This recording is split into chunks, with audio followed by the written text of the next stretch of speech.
रविदास महाराज की जय, सदगुरु समरदास जी महाराज की जय, आज के महान सत्संग की जय, सतनाम सदगुरु। भक्ति के टाइप और प्रकार कहाँ गई?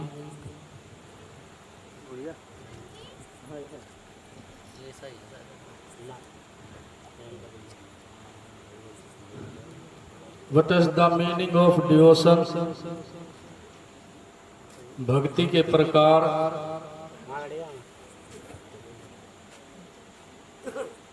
सेवा, सत्संग और सिमरन।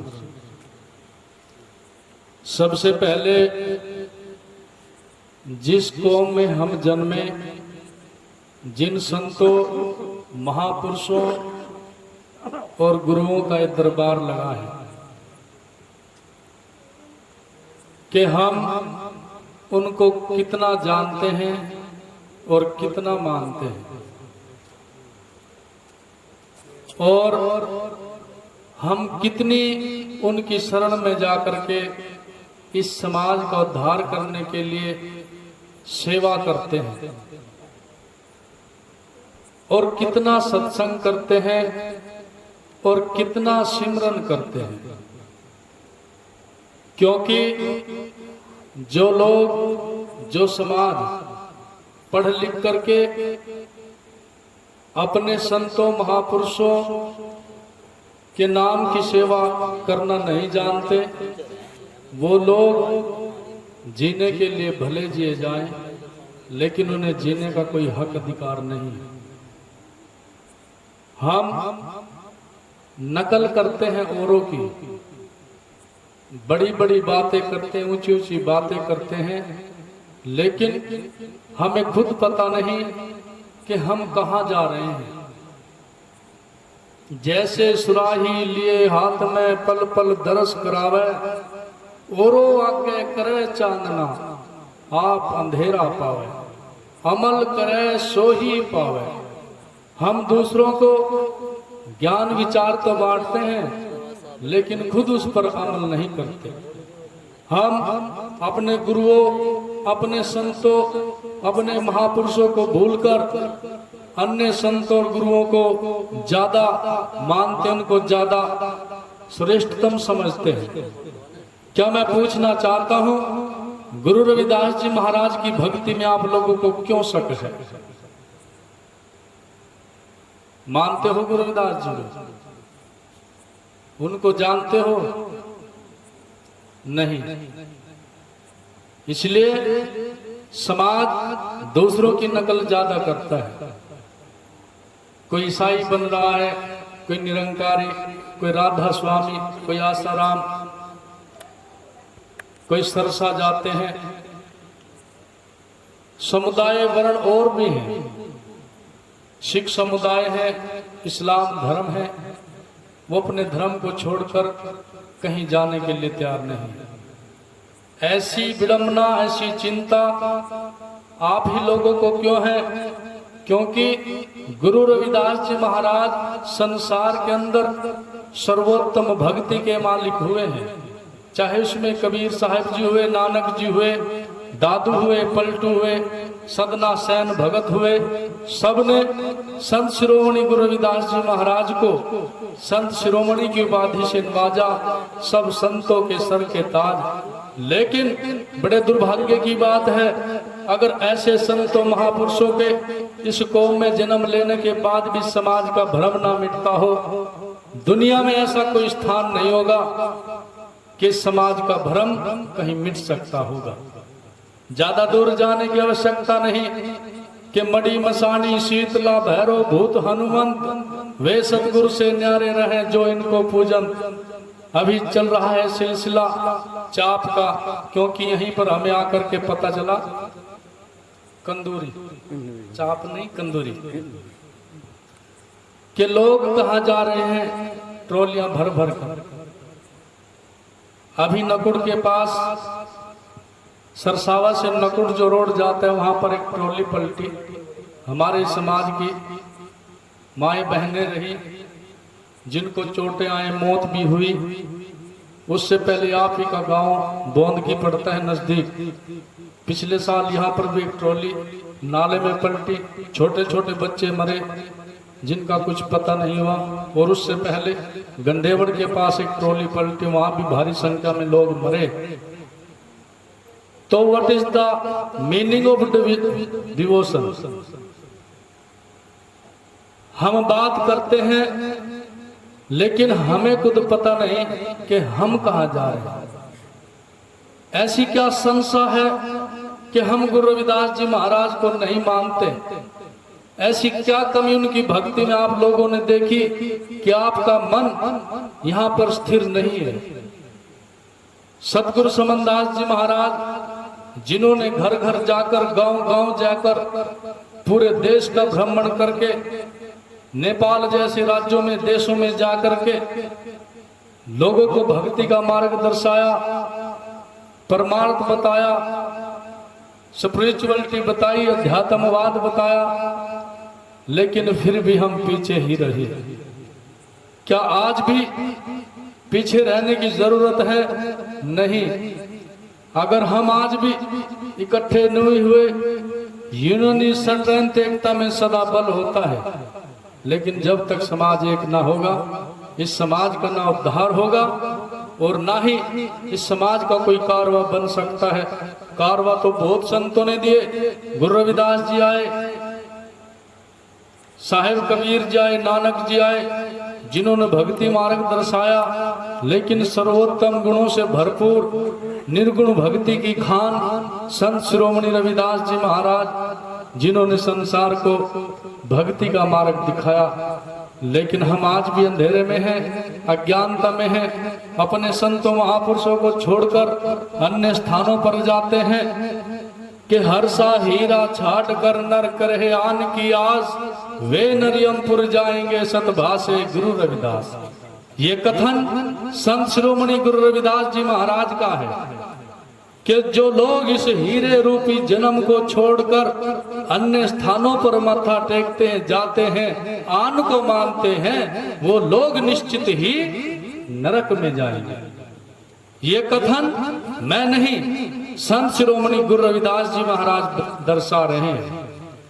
अगर आप ये कहो कि ये कथन संत शिरोमणि गुरु रविदास जी महाराज ने दर्शाया है और सत्य है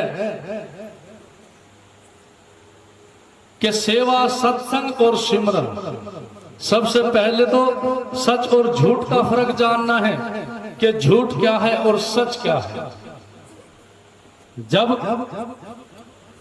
ये साखी गुरु ग्रंथ में संकलित, जो सिखों का गुरु ग्रंथ है, उसमें दर्ज है ये साखी कि जो लोग अपने हीरे रूपी जन्म को छोड़ करके अन्य स्थानों पर जाएंगे, मत्था टेकेंगे, इस हीरे रूपी शरीर को नहीं खोजेंगे, वो लोग निश्चय ही नरक में जाएंगे। कथन ये सत्य है, तो आप लोग सच्चाई स्वीकार करने के लिए क्यों तैयार नहीं? कथन सत्य है या झूठ है? कथन सत्य है या झूठ है? बोलिए। सभी के लिए सवाल है। या तो आप ये कहो कि गुरु रविदास जी महाराज ने झूठ कहा है, लिए तैयार नहीं है, या आप ये कहो कि हम सत्य हैं, गुरु रविदास जी महाराज झूठ है। या फिर आप लोगों ने गांव में मंदिर बनाया, ये एक दिखावा मात्र, एक लेस मात्र, जहां पर मंदिर तो बना है लेकिन उसमें पूजा अर्चन के लिए आप लोगों के दिल में कोई स्थान नहीं है। कितने लोग हैं जो हर रोज मंदिर में जाते हैं, मत्था टेकते हैं? कोई नहीं है। इस्लाम धर्म को लीजिए, वो लोग 5 बार इकट्ठा होते हैं, मस्जिद में जाते हैं, अजान करते हैं, अपने अल्लाह को याद करते हैं। आप कितनी बार अदा करते हो? कितनी बार याद करते हो? सुबह शाम भी मंदिर में नहीं जाते, मत्था नहीं टेकते, और हम बात करते हैं what is the meaning of devotion. What is the meaning of spirituality? आध्यात्मिकवाद के कितने गुण और कितना हम लोगों को कहां से मिलेगी, कैसे प्राप्त होगी। लेकिन सतगुरु का नाम लिया ना भजी पराई बाणी, सारी रात बजाया तुम्बा गाई काल कहानी। हम लोग जागे भी, ढोल की हारमोनियम भी बजे, ढोल की हारमोनियम बजना ही सत्संग नहीं है। जो वाणी वक्ता कह करके गया है उसे श्रवण करना, श्रवण करके उस पर अमल करना। अमल करे सो ही पावे, बिन समझे क्या गावे। जैसे सुराही लिए हाथ में, पल पल दरस करावे। औरो आके करे चांदना, आप अंधेरा पावे। हम लोगों को ऐसे ना बने जैसे कि दीपक जलता है, वो औरों को तो प्रकाश देता है लेकिन खुद उसके नीचे अंधेरा होता है। उसी तरह अगर हम दूसरों को ज्ञान विचार बांटते रहें, दूसरों को तो ज्ञान देते रहें, लेकिन खुद अज्ञानता में लेस होते रहें, उसमें सम्मिलित होते रहें, उसका कोई फायदा नहीं है। कितने लोग हैं जो गुरु महाराज को जानते हैं, मानते हैं, जिन्होंने नामदान की दीक्षा ले रखी है। हाथ खड़ा करें। इसलिए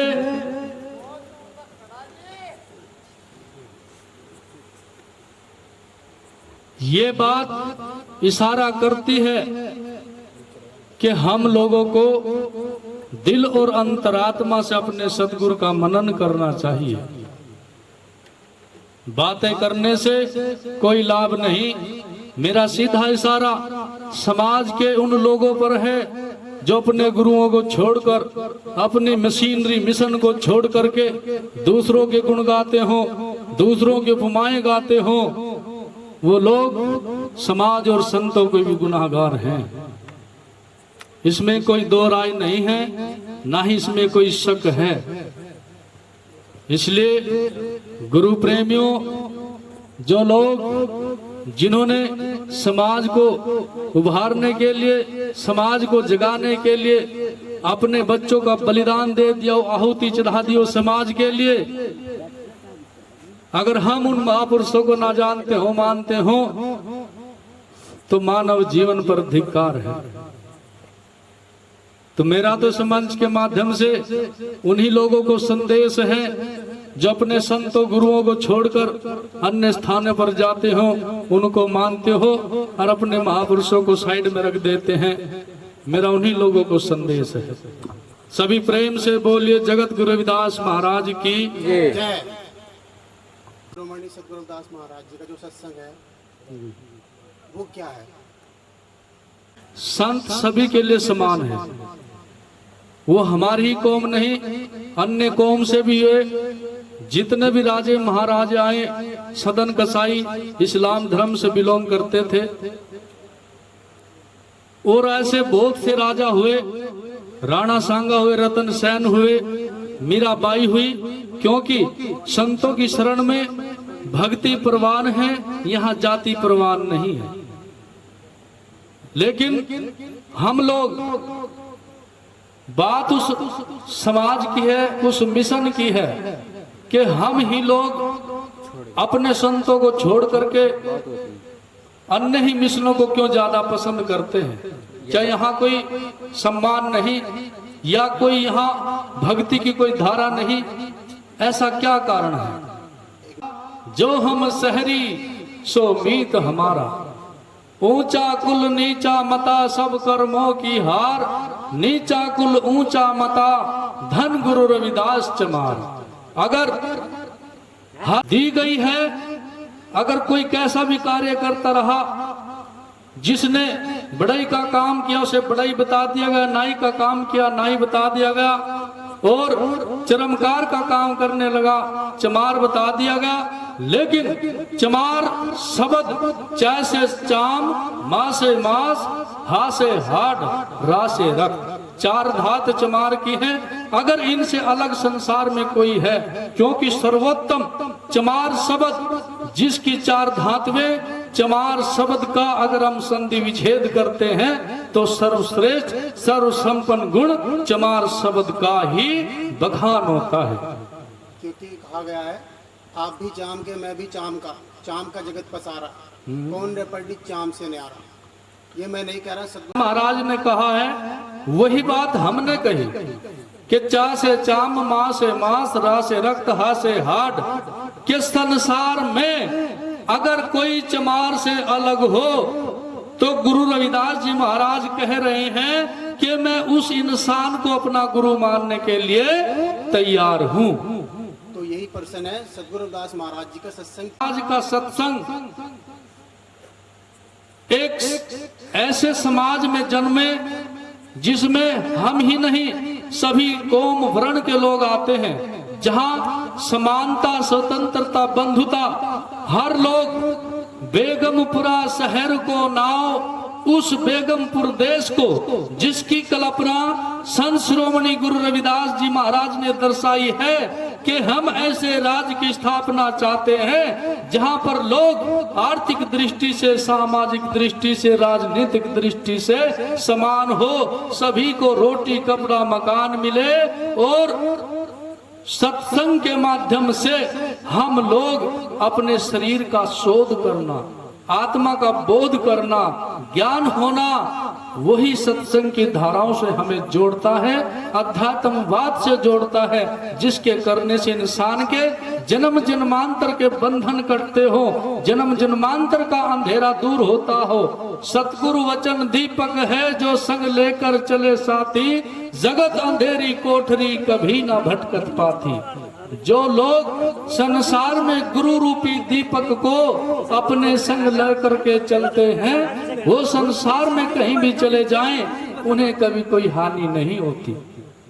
अभी आपने एक साथी गई थी, हर्षो हीरा छाड़ कर नर करे आन की आस।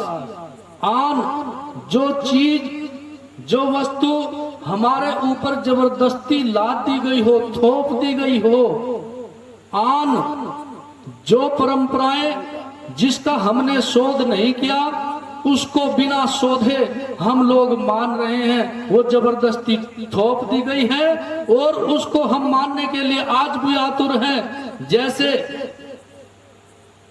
उसी की बात मैं आपको बता रहा हूं, एक घर में एक बिल्ली ब्याह गई और उस घर में शादी भी थी। जब वो बिल्ली ब्याही, 2-3 बच्चों को उस बिल्ली ने जन्म दिया, बारात चढ़ने वाली थी, तो घर वालों ने समझा, उन्होंने सोचा कि विवाह शादी में छोटे छोटे बच्चे आएंगे, इन छोटे छोटे बिल्ली को बच्चों को साथ में खेलेंगे, इनके हाथ पैर वो तोड़ देंगे। तो उन्होंने उन बिल्ली के बच्चों को एक टोकरे के अंदर बंद कर दिया, ऊपर छोटा सा पत्थर रख दिया, उसके बाद बारात को चढ़ाया और चल दिए। जब वो वापिस ब्याह करके घर आए और उस जो नई नवेली दुल्हन थी, जब वो घर में उतरी तो उसी समय किसी ने उस टोकरे को उठाकर बिल्ली के बच्चे बाहर निकाल दिए, लेकिन दुल्हन ने ये नहीं पूछा कि ये क्या कारण था। समय बीतता गया, उनके भी बच्चे हुए, संतान पैदा हुई। जब वो जवान हुई, उनके रिश्ते तय कर दिए गए, तो वो भी ऐसे शादी के लिए चल दिए और बारात चढ़ानी थी। तो उस जो बहू उस घर में नई दुल्हन बन करके आई थी, उसके याद आया कि मैं इस घर में दुल्हन बन करके आई थी और मेरे आने पर घर वालों ने टोकरे के नीचे बिल्ली के बच्चे बंद किए हुए थे। तो उन्होंने कहा कि जब तक बिल्ली के बच्चे नहीं आएंगे, टोकरे में बंद नहीं होंगे, बारात नहीं चढ़ेगी। बिल्ली के बच्चों को ढूंढ करके लाया गया, टोकरे के अंदर बिल्ली के बच्चे बंद किए गए, तो उससे लग गई आन, एक रीति रिवाज बन गया। तो वही बात हरियाणा प्रदेश के अंदर आश्रम हथनीकुंड बैराज पर अस्थि विसर्जन का कार्य होता है। हरियाणा प्रदेश के जो लोग हैं, मंगलवार, शनिवार, मंगलवार को अस्थि विसर्जन नहीं करते, विचार करते हैं। हमने कहा कि आप लोग इस पाखंडवाद में, इस आन में क्यों बड़े हैं? हम पूछते हैं कि आप ऐसा क्यों करते हो? कि बड़े बुजुर्ग करते आ रहे हैं, जैसे वो करते आ रहे हैं हम भी ऐसा ही करेंगे। लेकिन कारण बताओ क्यों करते हो? ये उन सामंतवादी, उन मनुवादी लोगों के ढोंग थे। उन लोगों ने बांट दिया अपने व्यापार करने के लिए कि आप लोग हमारे पास मंगलवार को, शुक्र और शनिवार को, गुरुवार को नहीं आओगे। वो अपना बिजनेस व्यापार उन दिनों और स्थानों पर करते थे और इनको उस आन में बांध दिया गया जो आज भी प्रचलित है। लेकिन हमारे विचारों से कहने के बावजूद उन लोगों ने उस बात पर अमल किया कि हाँ, जब हम तीजा मनाते हैं तो वो 3 दिन के अंदर ही होना चाहिए। लेकिन वो लोग 2 दिन के अंदर भी अस्थिया लेकर के आ जाते हैं। जब वो अस्थिया लेकर के आते हैं, उस जो जीवात्मा रही, उसका जो जीवन का कार्यकाल रहा, वो लोग उसे अधोगति में पहुंचा देते हैं। 3 दिन के अंदर जो भी प्रक्रिया होती है, जो भी वो आदमी चिता के अंदर जलते हैं, उनका पूरा समय 3 दिन तक, यानी उसकी राख भी ठंडी हो जाती है। इसलिए महापुरुषों ने सच ही कहा है कि उस आन से बचिए। लेकिन आप उनसे बचना नहीं चाहते। आप लोग बुद्धि के परीक्षण कीजिए, बार बार मथन कीजिए कि ऐसा क्या कारण है कि मेरे आने वाली संतान भी उस भ्रम में पड़े, उस आन को मानने के लिए आतुर रहे। तो मेरा तो इस मंच के माध्यम से आप लोगों से यही नम्र निवेदन है कि आप लोग ज्यादा से ज्यादा तर्कशील बने, तर्कवादी बने और अपने बच्चों को, पढ़े लिखे तो बहुत हैं, लेकिन जिनको कहा है कि पढ़े लिखे अनपढ़ भी बहुत है। क्यों? क्योंकि आज वो अपना हाई स्टैंडर्ड में इतने मशगूल हैं, उन्हें पता नहीं कि छोटा बेटा है या मर्यादा क्या है। ये सत्संग पूछा गया कि सत्संग क्या है? सत्संग ये मर्यादा दर्शाती है कि जब भी हम यहाँ पर आते हैं मत्था टेके नमस्कार करें। हमारा मतलब ये नहीं कि बैठ करके हम माइक पकड़े और प्रसन्न करें। मर्यादा यही दर्शाती है कि हम खड़े होकर अपने गुरु के चरणों में मत्था टेके और उस संस्कार पर चले, उस मर्यादा पर चले जिस मर्यादा को हमारे संत महापुरुषों गुरुओं ने हमें बताया। भाई बात तो एक है ना, आज इन चमारों का वजूद किसकी वजह से है? आज चमारों का वजूद किसकी वजह से है? सतगुरु रविदास महाराज जी। फिर आप उसको क्यों नहीं मानते? आपको गुस्सा लगा, आपने निरंकारी के बारे में कह दिया, राधा स्वामी के बारे में कह दिया, ईसा मसीह के बारे में कह दिया। बात वही है। इस्लामिक अखिलेश जी आए, उन्होंने सत्ता अपने बच्चों को दी। पंजाब हरियाणा में चलिए, पंजाब में जितने भी मुख्यमंत्री हुए, चाहे बादल रहा हो, उनके बाद सत्ता अपने बच्चों को सौंप दी। हरियाणा के अंदर चौधरी देवीलाल आए, बंसीलाल आए, उन्होंने भी सत्ता अपने बच्चों को सौंप दी। तो इसे कहते हैं साम्राज्यवाद और परिवारवाद। उसी तरह इस मिशन के अंदर ऐसा कोई ना तो साम्राज्यवाद है ना परिवारवाद है। जो जैसा कर्म करता है, जैसी जिसकी शख्सियत है, ऐसी वस्तु उस इंसान के अंदर डल जाती है। गुरु रविदास जी महाराज आए, इतिहास उठा करके देख लेना। गुरु रविदास जी महाराज ने कभी किसी को गद्दी नहीं दी। सतगुरु समनदास जी महाराज आए, उन्होंने किसी को गद्दी नहीं दी। गलत कह रहा हूं या झूठ? जो अपने बेटे को बैठाते, जो उसके लायक है, अगर कोई बर्तन जिस चीज के लायक है उसमें वही वस्तु डल सकती, अन्यथा नहीं डल सकती। इस समाज को जब सच्चाई की राह बताई जाती है तो वो लोग ऐसे ही स्वभाव से खड़े होकर के दूर भागते हैं। उन्हें समाज का, जो समाज के लिए मरे लड़े परिवार कौम के लिए निछावर हो गए, उनका बलिदान नजर नहीं आता। इसलिए अगर इंसान और इंसानियत के गुण हैं तो अपने संतों महापुरुषों को जरूर मानना और उनके नक्शे कदम पर चलना ही गुरु रविदास जी महाराज की भक्ति है, वही भजन है, वही वचन है। सतनाम सतगुरु अमर। बोले जगत गुरु रविदास महाराज की, स्वामी समनदास जी महाराज की, सतनाम सतगुरु।